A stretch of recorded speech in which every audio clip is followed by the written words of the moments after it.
नाज़रीन, चाइना से बहुत बड़ी और अहम खबर ये आ रही है कि चाइना के 2 जर्नल चाइना की गवर्नमेंट के खिलाफ काम कर रहे हैं। इतलात ये हैं कि इन जर्नलों ने बगावत करने का फैसला किया हुआ है, मंसूबा किया हुआ है। और आपको ये भी बता दें कि शी जिनपिंग की कुर्सी चाइना के अंदर काफी कमजोर इन्हीं जर्नलों की हरकतों की वजह से खतरे में पड़ चुकी है। दोस्तों, आज की इस वीडियो में हम आपको बताएंगे कि चाइना के जो जर्नल हैं वो क्यों शी जिनपिंग की कुर्सी के पीछे पड़े हुए हैं, क्यों तख्ता पलट करना चाहते हैं। आज की इस वीडियो में एक एक डिटेल आपके साथ शेयर करेंगे। छोटी सी गुजारिश है कि इस वीडियो को ज्यादा से ज्यादा शेयर कीजिए, हसनात टीवी को सब्सक्राइब कर लें, घंटी के निशान को दबा लें ताकि लेटेस्ट न्यूज आप तक बर वक्त पहुँचती रहे। सबसे बड़ी और अहम खबर यह है कि अमेरिका, इजराइल, भारत, फ्रांस और दीगर मुल्कों की एजेंसियां चाइना के अंदर बहुत ज्यादा एक्टिवेट हो गई हैं। चाइना का इन्फ्लुएंस, चाइना का इंटरेस्ट और चाइना के जितने भी हमसाया मुल्क हैं वहाँ भी अमेरिका, इजराइल और जापान की इंटेलिजेंस एजेंसियां बड़े एक्टिव तरीके से काम कर रही हैं। उसकी वजह यह है कि शी जिनपिंग यानी चाइना ने पूरी दुनिया के अंदर एक दफा तहलका मचाया है। America, Germany, France, Britain, Bharat और बहुत सारे ममालिक के साथ साथ चाइना ने बेहद वक्त लड़ाई कर रखी है। और बात यह है कि सदर डोनाल्ड ट्रंप किसी न किसी तरीके से चाइना की कम्युनिस्ट पार्टी को खत्म करना चाहते हैं। अमेरिका के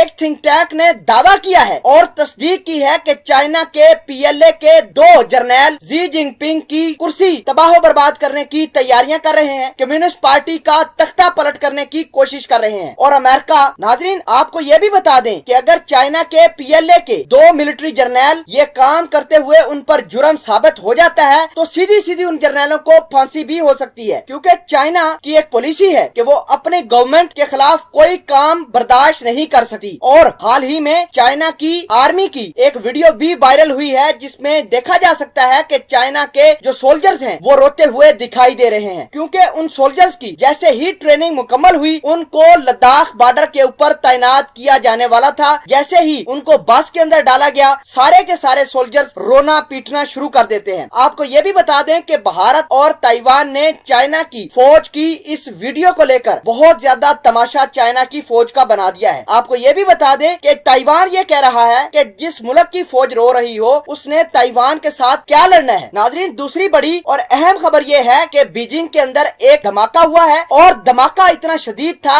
और इतना खौफो हरास फैल गया कि चाइना की मिलिट्री अपने टैंकों समेत वहां पर डिप्लॉय की गई ताकि हालात कंट्रोल किए जा सके। अमेरिका की और दीगर मुल्कों की खुफिया एजेंसियां चाइना के लोगों को उकसा रही हैं कि वो बगावत करें, वो जितना हो सके अपनी गवर्नमेंट के खिलाफ जाएं। और ये जो धमाका बीजिंग के अंदर हुआ है वो अमेरिका की खुफिया एजेंसियों की बेस पर ही हुआ है। और आपको ये बता दें कि चाइना ने अपनी सड़कों पर, बीजिंग की सड़कों पर जो टैंक लाए हैं, इसका मतलब ये है कि कुछ बड़ा वाकया होने वाला था। धमाका तो चलो हो ही गया, लेकिन इसके बाद जो फौज डिप्लॉय की गई इसका मतलब ये है कि चाइना के अंदर बहुत बड़ा तमाशा होने वाला है। तो अमेरिका की एजेंसियां बड़ी एक्टिव तरीके से काम कर रही हैं, जिसका नुकसान चाइना को बहुत ज्यादा हो रहा है।